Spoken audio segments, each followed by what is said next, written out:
Imagine this. I am in the middle of a circle of 300 people in Mumbai. Everyone around me is wearing silk, gold, and jewels that probably cost more than my entire college tuition. And then, there is me. I am wearing a gray t-shirt with a massive sweat stain in the shape of Australia, and I am being forced to do a Bollywood dance routine I do not know. My armpits are crying, my face is bright red, and a professional camera is pointed directly at my shame. How did I get here? Was it a dare? A prank? No, it was just a really bad interpretation of Google Maps. It all started because of a lie, a digital blue-tinted lie. I was wandering through Mumbai, absolutely starving, when I saw a pin on Google Maps for a cultural food festival just 3 blocks away. My stomach was screaming for something other than the granola bars I had been living on. I followed that little blue dot through the humid, chaotic streets, thinking I was about to find a public park with food trucks and plastic forks. I was expecting a casual vibe, paper plates, loud music, and maybe some cheap street food. I thought I was being a savvy traveler by finding a local secret. But as I turned the final corner, the street changed. The smell of exhaust was replaced by the heavy scent of jasmine and expensive cologne. There were luxury cars everywhere and a literal red carpet. But I was hungry, and when you're that hungry, your brain ignores very obvious red flags, like the fact that everyone else was wearing a tuxedo. The entrance was marked by a massive glowing flower arch. It was beautiful and very private looking. Next to it stood a white horse wearing a crown. Now, a normal person would see a crowned horse and think, this is definitely a wedding. But my brain just said, wow, this food festival has a great budget. I walked right past the security guards. I think they assumed I was a very eccentric, very underdressed European photographer, or maybe they just felt sorry for me. I stepped inside the ballroom, and the scale of the disaster hit me. It was a sea of 500 people. Crystal chandeliers hung from the ceiling like frozen rain. There were no food trucks, there were no paper plates. Just long, white tables with silver cutlery and enough flowers to fill a botanical garden. I stood there, clutching my dusty backpack, feeling like a glitch in the Matrix. I knew I should leave. I really did, but then I smelled the biryani. It was the most incredible smell I have ever encountered, and before I could turn around, a hand grabbed my arm. That hand belonged to a tiny, formidable woman in a purple sari. She was the grandmother of either the bride or the groom. I still do not know which. She did not speak a word of English, but her eyes said, "You are thin, and you will eat until you explode."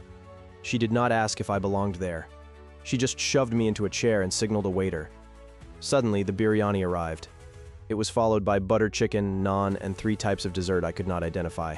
Every time I tried to stand up and explain that I was just a lost tourist, she would push me back down and put more food on my plate. It was a hostage situation, but with delicious spices. I felt the eyes of the other guests on me. I was the only person there not wearing silk. I tried to look like I was deep in thought, maybe a tortured artist or a very casual tech billionaire. But the more I ate, the more I realized I was becoming a permanent fixture of table 12. Just when I thought I could slip away through the kitchen, a man with a massive camera shouted at me. He was the official photographer, and he looked like he was having a nervous breakdown. He assumed I was part of the crew, probably because I looked so out of place that I had to be staff. He thrust a large silver light reflector into my hands and pointed at the bride. So, there I was. I spent the next 45 minutes holding a giant tinfoil circle over my head to make sure the bride looked perfect. I was basically a human lamp. I was so busy trying not to drop the reflector that I forgot I was a literal criminal. I was nodding at the bridesmaids. I was smiling at the uncles. I was part of the team. But then, the music changed. The grand entrance was starting, and because I was holding the light, I was led directly into the center of the dance floor. This was the moment from the beginning, the dance circle, the sweat stains, the absolute terror of 1,000 eyes watching me disco while everyone else did traditional choreography. The music finally stopped. I was panting, covered in even more sweat, and desperately looking for an exit.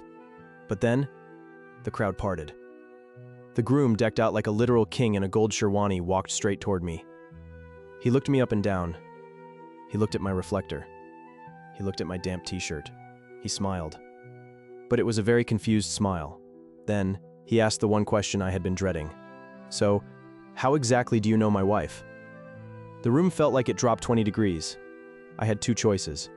I could lie and say I was a long-lost cousin from Australia, but my accent would give me away in seconds.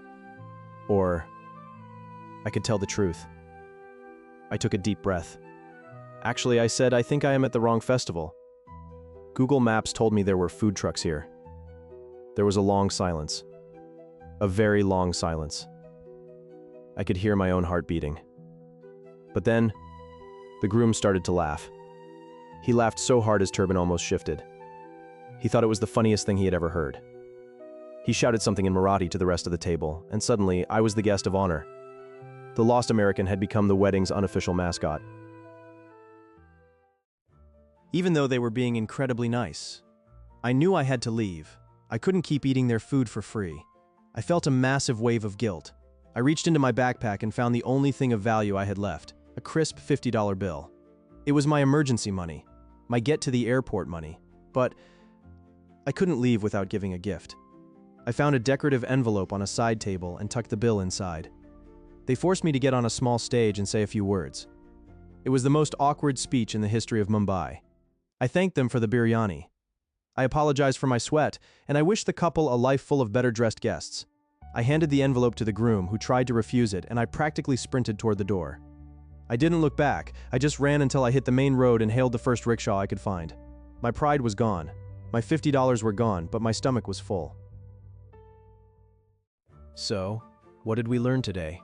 Professional tip: if a party has a flower arch, a red carpet, and a horse wearing jewelry, it is not a public food court. It is a wedding, and you are probably not invited. But hey, at least the biryani was worth the social trauma. Thanks for watching my latest disaster. If you want to see more of my travel failures, hit that subscribe button. Stay safe out there, and check your pins twice.